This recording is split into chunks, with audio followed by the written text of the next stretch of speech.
দৃষ্টান্তমূলক শাস্তি দাবি করছি।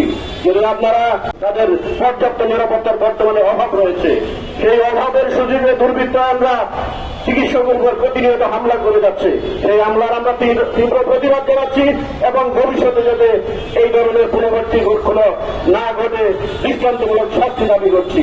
যদি আপনারা সরকারের কাছে আমাদের আকুল আবেদন, যদি এর সুস্থ তদন্ত সাপেক্ষে বিচার না হয়, ডাক্তাররা বৃহত্তর আন্দোলনের অংশ গ্রহণ করে তখন বাংলাদেশের স্বাস্থ্য ব্যবস্থা ভেঙে পড়বে।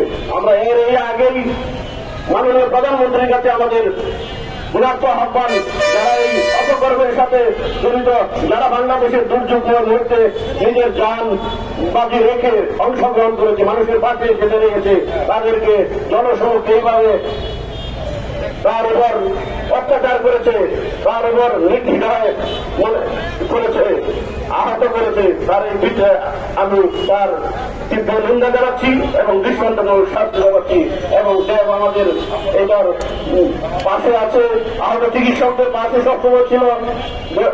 আমরা ইনশাল্লাহ এর পাশে থাকবো। আসসালামু আলাইকুম ওয়া রাহমাতুল্লাহি ওয়া বারাকাতুহু।